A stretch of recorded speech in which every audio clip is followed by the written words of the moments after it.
Praise the lord. ప్రతిరోజు అనుదిన వాక్యం ద్వారా మీరెంతగానో బలపడుతున్నారని నేను ఆశిస్తున్నాను.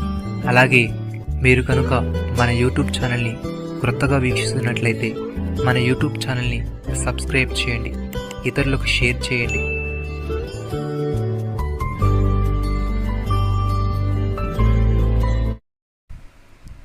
యెహోవా సర్వలోకమునకు రాజు అయ్యుండును.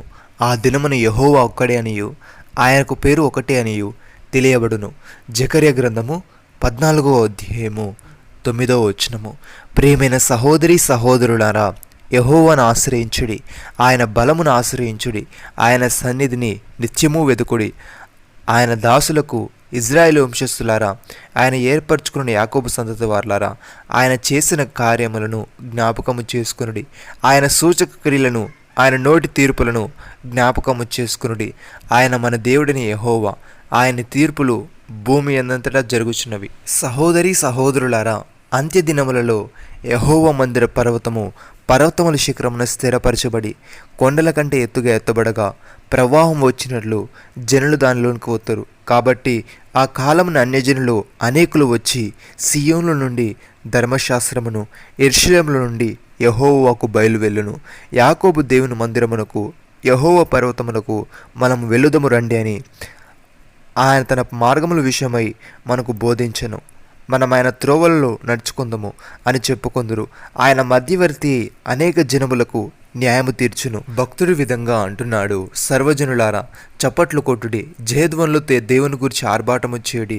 యెహోవా మహోన్నతుడు, భయంకరుడు, ఆయన సర్వభూమికి మహారాజయ్యున్నాడు. ఆయన జలములను మనకు లోబర్చును. తాను ప్రేమించిన యాకోబునకు మహాతిశయాస్పదముగాను మన స్వాస్యమును ఆయన మన కొరకు ఏర్పాటు చేసి ఉన్నాడు. కీర్తనకారుడి విధంగా అంటున్నాడు, బోధిగంత నివాసులందరూ జ్ఞాపకము చేసుకుని యెహోవా తట్టు తిరిగెదరు. అన్యజనుల వంశస్థులందరూ ఈ సన్నిధిని నమస్కారము చేసెదరు. రాజ్యం యెహోవాదే, అన్యజనులలో ఏలువాడు ఆయనే. భూమి మీద వర్ధిల్లుచున్న వారందరూ అన్నపానములు పుచ్చుకొనొచ్చు నమస్కారము చేసెదరు. తమ ప్రాణం కాపాడుకొనలేక మంటిపాలగు వారందరూ ఆయన సన్నిధిని మోకరించెదరు.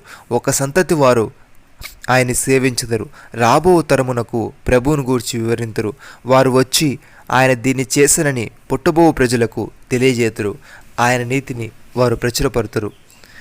ప్రియమైన సహోదరి సహోదరులారా, శరీరం ఒకటే, ఆత్మయు ఒకటే. ఆ ప్రకారమే మీ పిలుపు విషయమై ఒకటే నిరీక్షణందుటకు పిలువబడిదరి. ప్రభు ఒకడే, విశ్వాసం ఒకటే, బాప్తిస్మము ఒకటే, అందరికీ తండ్రి అయిన దేవుడు ఒకడే. ఆయన అందరికీ పైగా ఉన్నవాడే, అందరిలో వ్యాపించి ఉన్నాడు. పౌలు భక్తుడు తిమోతికి రాస్తూ ఈ విధంగా అంటున్నాడు, విశ్వాస సంబంధమైన మంచి పోరాడము, నిత్య జీవము చేపట్టము. దాన్ని పొందుటకే నీవు పిలువబడి అనేక సాక్షులు ఎదుట మంచి ఒప్పుకొంటివి. సమస్తమునకు జీవధారకుడైన దేవుని ఎదుటను, పొంతి పిలాతు ఎదుట ధైర్యముగా సాక్ష్యమిచ్చిన క్రీస్తు యేసు ఎదుటను, మన ప్రభు అయిన యేసు క్రీస్తు ప్రత్యక్షమగు వరకు నీవు నిష్కలంకముగా అనింద్యముగాను ఆజ్ఞలు గైకొనవలనని నీకు ఆజ్ఞాపించి ఉన్నాను. నమ్మిన వారు నాతో కలిసి ప్రార్థనలు ఏకీభవించండి.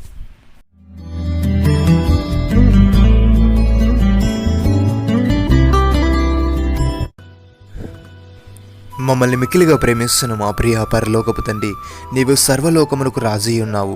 నీ తీర్పులు భూమి అంతటా జరుగుచున్నవి. దేవా, మేము నీ ఆశ్చర్య కార్యములను జ్ఞాపకము చేసుకుని, నీ సూచక క్రియలను, నీ నోటి తీర్పులను జ్ఞాపకము చేసుకుని నేను ఆశ్రయించే వారముగా ఉండుటకు సహాయము దయచేయమని, విశ్వాస సంబంధమైన మంచి పోరాటము మేము పోరాడుతూ నిత్య జీవమును చేపట్టుటకు కృప చూపమని, నీకు సాక్షులముగా నీవే మమ్మల్ని నిలబెట్టమని, మీరు మాకిచ్చిన ఈ గొప్ప రక్షణ భాగ్యమును బట్టి మీకు వందనాలు చెల్లిస్తూ ప్రభువైన యేసుక్రీస్తు నామములో ప్రార్థిస్తున్నాము తండ్రి. ఆమేన్.